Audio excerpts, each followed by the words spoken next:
저와 여러분 모두 저 가사의 마음이 우리의 진실한 하나님 앞에 대한 고백이 될 수 있기를 바랍니다. 아침에 여러분들이 몇 명 모이지 않은 것 보고 약간 속이 상하려고 했습니다. 차 타고 오면서도 집사람에게 사람 수를 보지 말고 생각하지 말아야 겠다. 남은 군선유교 5년 남은 것 같은데 남은 기간 동안에 최선을 다해서 하나님의 말씀을 전하자 했는데 텅 빈 거 보고 야 이게 다야? 생각을 했는데 마음속에 무슨 생각이 들었냐 하면 아브라함이 소돔을 구원해달라고 하면서 맨 마지막에 의인이 몇 명이 있으면 소돔을 구원해달라고 했어요? 한 명입니다. 한 명? 거짓말하고 의인 10명 의인 10명만 있어도 하나님 그 소돔을 멸망하시렵니까? 멸망시키십니까? 시키시겠습니까? 이렇게 하나님 앞에 말씀드렸습니다. 만약에 하나님이 보시기에 소돔에 의인 5명 아니 3명, 2명 우리 나영이가 말한 대로 1명만 있어도 하나님이 소돔을 멸하지 않으셨을 거라 생각이 듭니다.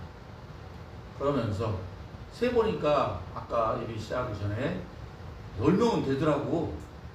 10명이 된 걸 보고 야 하나님이 우리 통합주든지 구원하시겠구나. 할렐루야. 네. 10명인 게 작은 수가 아니구나. 그리고 오늘 예배를 통해서 한 사람이 하나님을 만난다며 정말 눈이 열려져서 하나님의 나라가 임하는 것이 보이고 살아계신 하나님이 보이고 영의 눈이 보여서 영으로 세상을 볼 수 있다면 사람 수는 정말 중요하지 않습니다. 할렐루야. 할렐루야.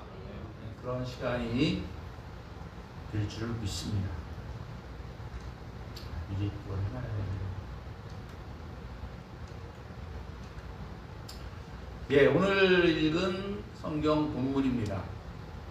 예수님은 우리를 뭐라고 말씀하셨습니까? 세상의 소금이고 세상의 빛이라고 말씀하고 있습니다. 어떻습니까 여러분? 여러분 보고 예수님이 너는 세상의 소금이야, 너는 세상의 빛이야 이런 말씀하시면 좋아요, 나빠요? 대답을 해야지 설교를 하지. 좋습니까? 나쁩니까? 좋아요? 진짜로요? 동재야 좋아? 정말? 아니, 의미를 생각해보려니까. 소금은 맛을 내기 위해서 자기가 녹아 없어져야 돼요. 빛은 세상을 밝히기 위해서 자기가 태워져서 없어져야 돼요. 그 기름이 다 타서 없어져야 세상을 비칠 수가 있는 거예요. 빛과 소금이 되라 그러니까 막 대단한 역할을 하고 있는 것 같아서 막 굉장히 막 좋게 생각한다면 정말 훌륭한 사람이죠. 근데 그 뜻을 정말 알고 생각한다면 그럴 만한 내 마음에 준비가 되어 있는 거예요. 여러분은 세상에 소금이 될 준비가 되셨습니까? 나는 없어지고 모든 영광과 찬사는 다른 사람들이 다 받아가고 나는 내가 죽어라 일하고 힘들게 어렵게 다 해가지고 다른 사람들이 막 즐거워해. 그래도 하나도 서운하지 않아. 왜? 세상 사람들이 즐거워하고 기뻐하니까. 그럴 마음의 준비가 되셨어요? 정말요? 세상에 태양 같은 존재가 돼서 세상을 환하게 비추는, 사람들이 감히 눈을 들어서 쳐다볼 수 없는 그런 태양과 같은 빛이 된다면 얼마나 좋겠어.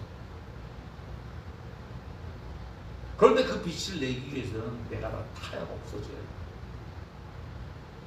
설교 준비하다 그 생각도 해봤네. 태양이 언제까지 탈 수 있을까? 타다가 보면 쟤만 남을 텐데 언제 태양이 꺼지지? 그런 생각도 한번 해봤습니다.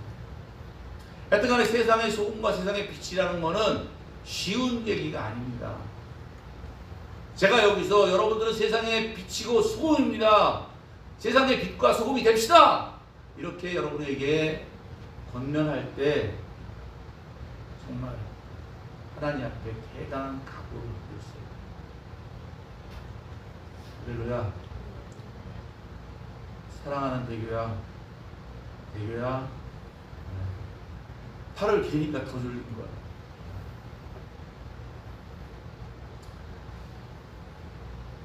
우리 대교는 예배당에 오면 샬롬을 느끼는 것 같아요. 평화해가지고 잠이 오는 거. 미워서 하는 거 아니신 거 알죠? 그죠? 대교한테 문자도 했어요. 지적하는 거 아니라고. 사랑해서 하는 거. 예, 세상의 빛에는 여러 가지 빛이 있습니다. 첫 번째, 아까 말씀드린 태양과 같은 빛이 있어요. 내가 하나님을 믿고 하나님께 헌신할 때에 크게, 나도 좀 유튜브에 올리면 막 몇만 명, 몇십만 명 이렇게 구독자 생기고 그랬으면 좋겠어요. 우리 군정동들한테 강제로 가입하라고 구독 누르라고 해도 23명밖에 없어. 다들 그럴 것 같아요. 크게 쓰임받는 거. 다 저렇게 하고 싶을 겁니다. 아니, 그럼 태양은 아니더라도 거리 정도는 환하게 비칠 수 있는 가로등 같은 그 정도의 위치면, 그런 빛이면 괜찮겠다. 교회에 뭐 한 1000명, 500명, 300명 뭐 그 정도만 돼도 뭐 교회 그래도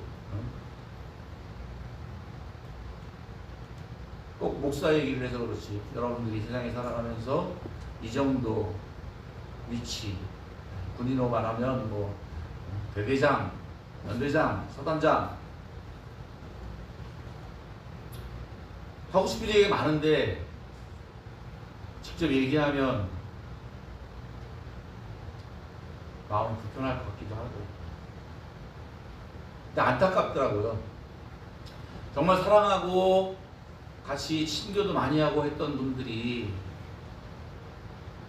진급을 쫙 해가지고, 그것도 1차로 중위, 대위, 또 소령, 중령, 대령, 별 1차로 쫙 가다가 그 누구도 다 그분은 아마 별 3개, 4개는 갈 거야 그랬는데 2개에서 딱 끝나더라고요.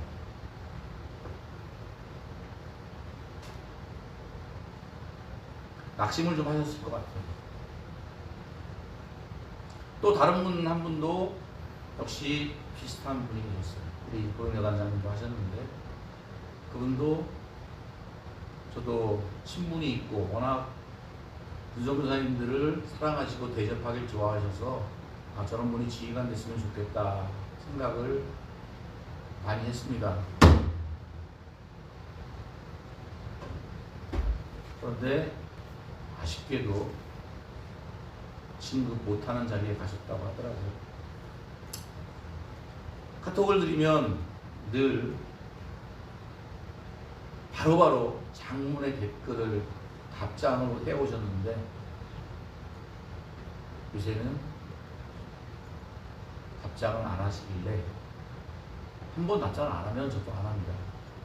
마음이 불편한데 괜히 막 카톡 계속 보내면 얼마나 불편하겠어요. 그러면서 하나님께서 그분을 위로하시기를, 그리고 하나님이 또 다른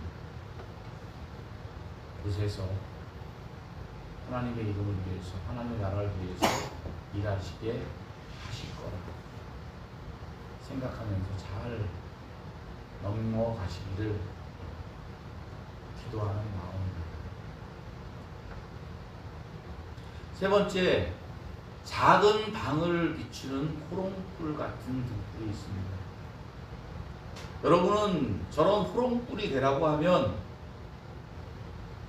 아멘, 기꺼이 내가 작은 아이의 방을 비추는 호롱불 같은 그러한 사람이 되겠습니다. 이렇게 얘기할 수 있겠어요? 제가 그런 것 같아요. 작은 방을 비추는 한 아이의 방을 비춰서 그 아이에게 글을 읽을 수 있게 하고 희망을 갖게 하는, 소망을 갖게 하는 그런 등불 같은 존재, 똑같은 기름이 하는 역할입니다. 누구나 다 하고 싶어하는 태양과 같은, 아니면 그 경기장을 비추는 야간 조명탑 같은 그런 밝은 그러한 빛이 되기를 원하지만, 아까 찬양의 가사처럼 높은 산이 아닐지라도 누구나 올라갈 수 있는, 쉽게 올라갈 수 있는 동산이 되기를 원한다는 고백처럼, 저도 여러분도 낮은 마음으로 나에게 맡겨주신 일들을 기쁘게, 감사하게 감당할 수 있기를 주님의 이름으로 축원합니다. 아멘. 예, 등불이나 불을 켜기 위해서는 기름이 필요합니다. 기름 얘기하면 그 기름은 그 중동 지방에서는 어떤 기름을 씁니까? 감람나무, 올리브나무 열매를 짜서 쓰는, 아시죠, 그죠? 올리브유 등불 불꽃 보셨습니까? 옛날에 저기 올림픽 때가 굉장히 아름답다고 하는데, 예, 근데 예수님이 마지막으로 기도하신 데가 어디예요? 소유잖아요. 대답들 안 하시죠. 예. 예수님이 마지막 기도하신 것이 겟세마네라는 곳, 우리는 겟세마네 동산. 성전이 있으면 성전 앞에 기드론 골짜기가 있고, 정말 기드론 골짜기가 있어요. 그 기드론 골짜기가 물이 왜 지금 없는데 다윗이 거기를 통해서 도망갔다고 해요. 아, 저기가 그래서 기드론 골짜기구나, 그렇게 봤습니다. 근데 그 바로 건너편에, 골짜기만 건너면 감람산이 있어요. 감람산이 있고 거기에 겟세마네 교회가 있습니다. 예수님이 기도하신 바위가 있고 그 바위를 기념해서 교회를 세워놨어요. 그런데 그 겟세마네라는 것은 헬라어로 저렇게 씁니다. 그냥 눈으로 보시라고. 겟세마네. 그런데 그 뜻은 기름을 짜는 틀이다. 어떻습니까? 예수님이 가서 기도하는 곳이 겟세마네라는 곳인데, 그 겟세마네는 기름을 짜는 틀이라는 뜻이 있는 거예요. 감동되지 않습니까? 하나님 앞에 기도하는데 기름을 짜기 위해서 그 감람나무, 올리브 열매가 막 으깨어져야, 짓이겨져야 그 올리브유 한 방울 한 방울이 나올 거 아니에요. 내가 부서지고 깨어지고 짓이겨지는 그런 기도를 하신 곳이 바로 겟세마네입니다. 여러분들은 하나님 앞에 어떤 기도를 하고 계십니까? 요새 어떤 목사님이 꽤 유명하신 목사님이신 것 같아요. 한국교회 교인들, 한국교회 목사들이 기도를 잘못하고 있다. 마치 샤머니즘 쪽으로 복 주세요, 복 주세요, 이거 되게 해주세요, 저거 되게 해주세요, 하나님 막 소리 질러가면서 그런 기도를 하고 있는데 그런 기도는 잘못된 기도다. 이렇게 이야기를 하시더라고요. 어떤 존경하는 목사님은 이런 말씀도 하시더라고요. 한국 교회는 예수 그리스도의 입을 막고 있다. 한국 교회는 찬양과 경배는 하고 있는데 하나님의 말씀을 듣기 원하지 않는 것 같다. 하나님, 내가 찬양합니다. 하나님 경배합니다. 와, 하나님 올라와서 예배했어요. 와, 하는데 정말 오늘 나에게 하나님이 어떤 말씀을 주시는가, 그 말씀을 듣고자 하는 그러한 것이 없다는 거죠. 오늘 여러분들은 어떤 마음으로 이 자리에 오셨습니까? 여기 보세요. 또 다 하고 여기 보세요. 영상 또 편집할 거 많이 생겼네.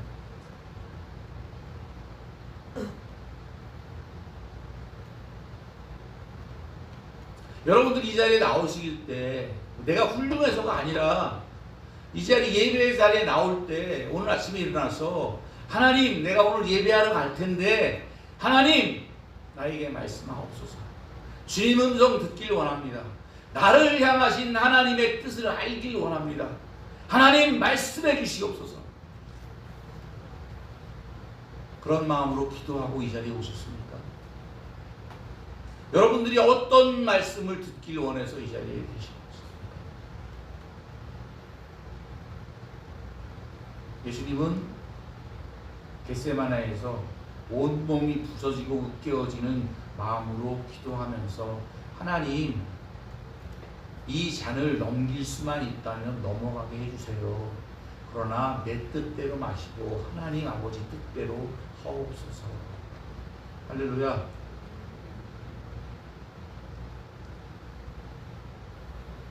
그러한 기도가 우리가 하나님 앞에 해야 할 기도고 그런 마음의 자세인 줄 믿습니다.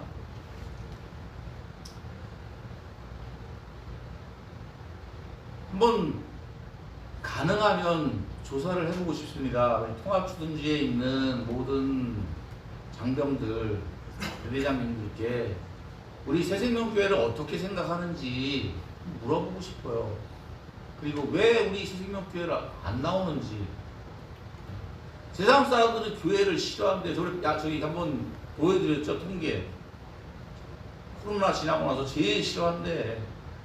불교, 천주교는 그래도 좀 나은데 기독교는 싫어한대. 이유는 첫째는 압니다. 원래 세상 사람들은 빛을 싫어해요.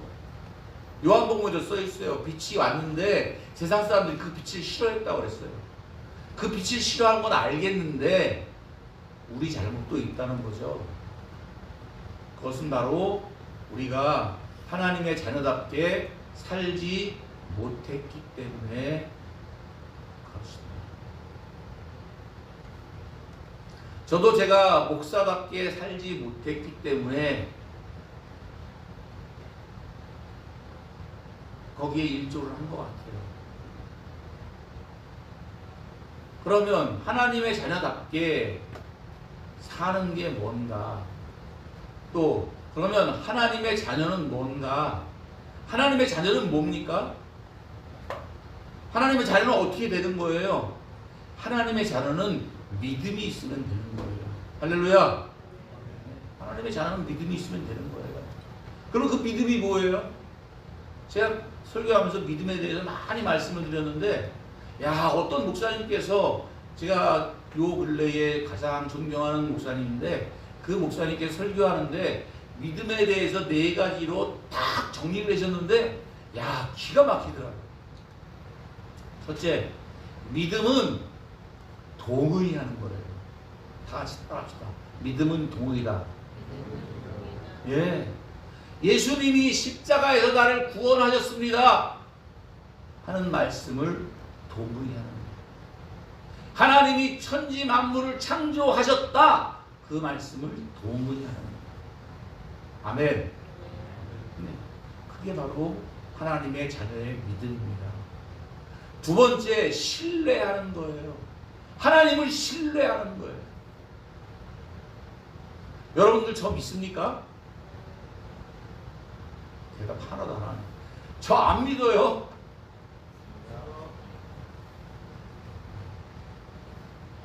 우리 집사람은 저를 믿는 것 같아요. 그래서 제 핸드폰을 한번 뒤지지도 않습니다. 잘 때도 이렇게 막 열어보고 안 그랬던 것 같아요. 언제부턴가 그랬던 것 같아요. 그리고 제 지갑을 열어보지 않습니다. 제가 나가서 얼마를 뭘 쓰고 다니는지 물어보지도 않습니다.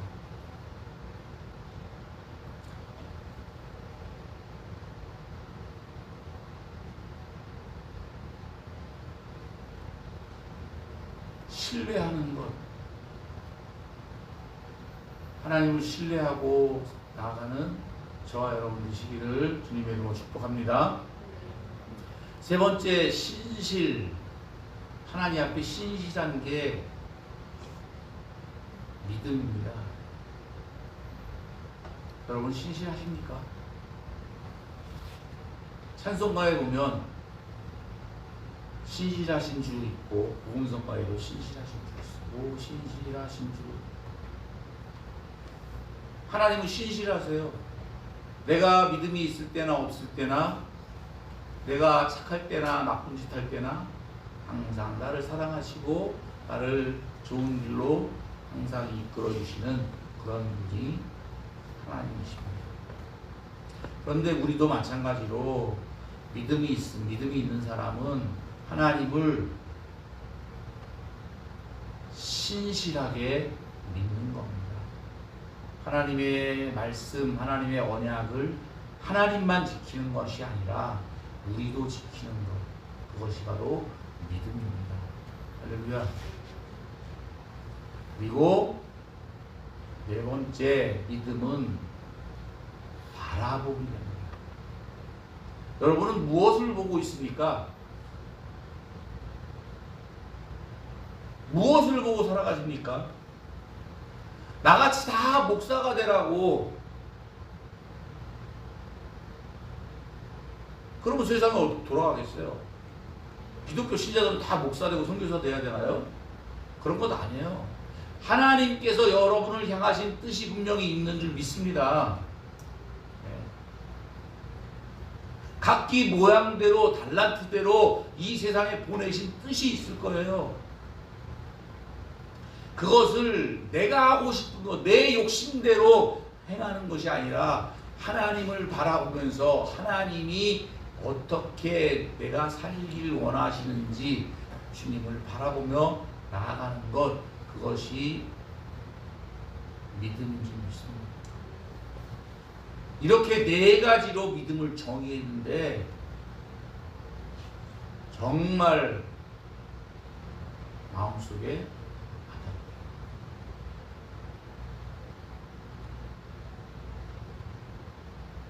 여기가 재미가 없나? 좋은 사람들이 무지 많네. 할렐루야.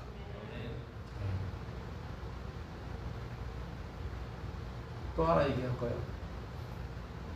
신학대학원 들어갔는데 내가 믿음이 너무나 없는 것 같아요. 내가 기도하면 암 환자가 병이 낫고 백혈병 환자가 병이 낫고 막 방언하고 예언하고 막 성경에 나와 있는 은사가 막 나와서 이야 막 믿음의 사람이 막 되고 싶은데 믿음이 없는 것 같아. 그래서 제가 존경하는 목사님한테 물어봤어요. 믿음이 어떻게 생겨요? 기도해야 믿음이 생기지 말씀하시더라고요. 그 말씀도 맞습니다. 기도하면 하나님이 우리에게 하나님의 마음을 보여주십니다. 그 하나님의 마음을 알게 된다면 그 하나님의 말씀을 알기 때문에, 뜻을 알기 때문에 평안할 수 있고 또 그 믿음으로 능력으로 살아가게 될 줄 믿습니다. 그래서 하나님의 자녀의 믿음을 가지면 우리는 세상에 나가서 세상의 빛이 되고 세상의 소금이 될 줄 믿습니다. 사랑하는 우리 새생명교회 성도님들, 주님은 우리 보고 세상의 빛이라고 하시고 세상의 소금이라고 말씀하셨습니다. 하나님의 자녀의 형상을 주님께서 우리를 회복하셨습니다. 내 안에 있는 믿음을 가지고 세상을 비추는, 세상을 만나게 하는 그러한 하나님의 자녀들 되시기를 주님의 이름으로 축복합니다. 아멘. 다 같이 찬양하겠습니다.